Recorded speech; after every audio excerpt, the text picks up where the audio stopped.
The Pentagon's report on UFOs, or UAPs, unidentified aerial phenomena, was released to Congress, and a big takeaway is many of the anomalous objects that appear in the report remain unidentified. To understand why experts and pilots remain baffled, we spoke to veteran pilot Andrea Themely. I am currently a pilot for a major airline flying 737s, and I was previously a colonel in the Air Force. I flew the F-15C Eagle, the T-38 Talon, and the T-6 Texan too, and I was an instructor in all three of those airframes. Ultimately, pilots seem to be the ones who are seeing a lot of these objects because they are out over the ocean flying. There's a whole fleet of them. Look on the ASA. I can't imagine being in their shoes and seeing what they saw. I think it would be terrifying to not know what this object was. There's another thing. It's rotating. Colonel Themely is going to walk us through videos of unidentified aerial phenomena and explain the traits that make them unidentifiable from a physics and aerodynamics perspective. Let's unpack the first trait, anti-gravity.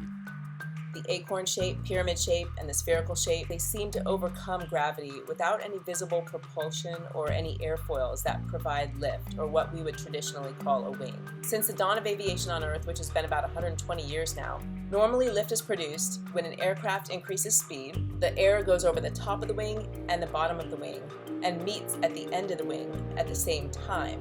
But because the top of the wing is a different size than the bottom, it's going to create a negative pressure because it's traveling faster, and it essentially sucks the wing and the rest of the aircraft into that negative pressure area, and that's what we refer to as lift.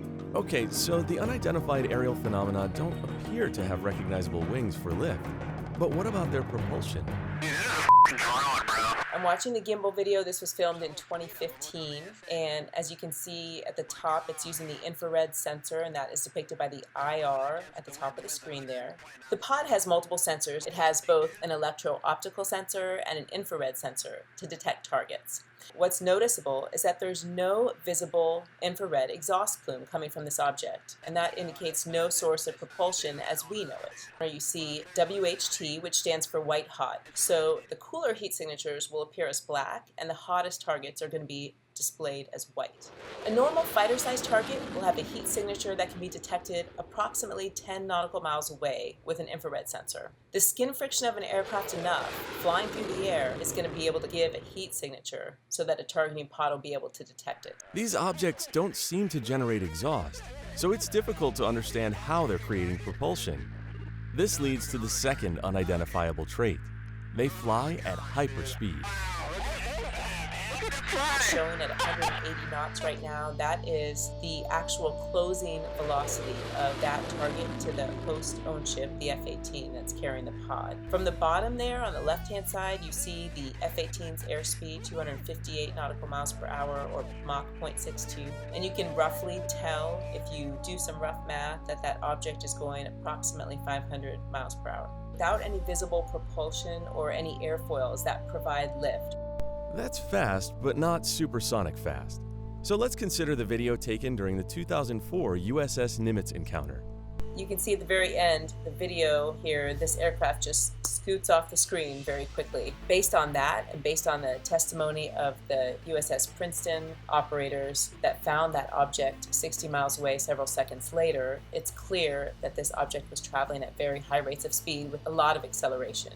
According to the calculations of the USS Princeton radar team, the so-called Tic Tac UAP would have reached a maximum speed of about 46,000 miles per hour during a descent, or 60 times the speed of sound. As a point of comparison, the fastest manned aircraft that the U.S. Air Force has ever operationally produced is the Lockheed SR-71 Blackbird, which flew at Mach 3.2, or 3 times the speed of sound. The experimental North American X-15, which flew about Mach 6.7, or 4,500 miles per hour in 1967. But what about present-day tech? It's no secret that the United States, as well as multiple other countries, are working on hypersonic technology. And hypersonic means anywhere from 5 times the speed of sound to 10 times the speed of sound. It's pretty quick. So the Boeing X-51 Wave Rider is one of those such vehicles. This is an unmanned vehicle that's capable of flying up to 70,000 feet and up to Mach 5. Other countries that have this technology or are working on it include India, Russia, and China, for example.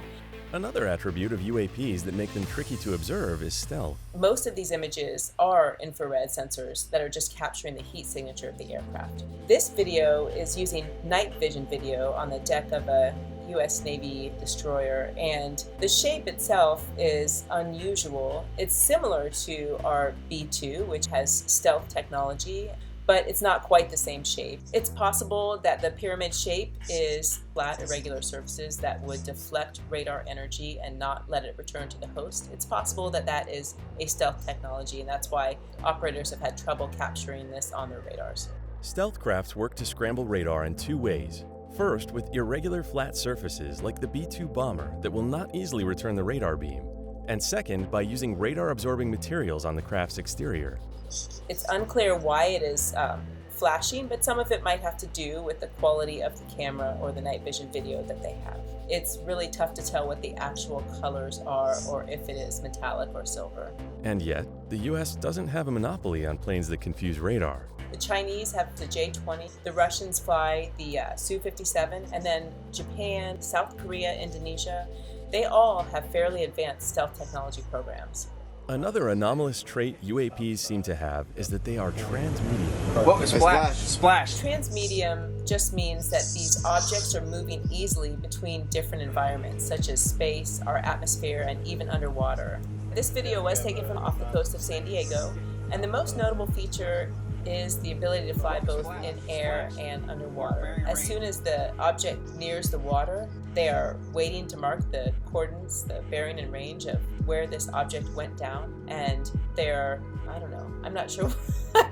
This video, I was like, I don't know that I can really, because there's nothing we have that's even remotely close to this, so I don't even really know what to say about it. It looks like it did go into the water. You'd think that the object has crashed. However, when submarines went to go look for the object, there was no trace of its remains. What's significant about that is that it probably has a capability to also travel under the water. And we have nothing here in the United States anyway that can operate as both an aircraft and a submarine. A recently leaked video of what is allegedly the radar screen aboard the USS Omaha might support the jaw-dropping assertion that this UAP dropped into the water and swam away. As investigators sift through the mountain of data connected to the UAP report, Colonel Themely will keep an open mind and her eyes on the sky. There are possibilities that some of these aircraft could be foreign adversarial aircraft that are coming here to collect intelligence. There's possibilities that there are individuals within the United States that are creating this technology.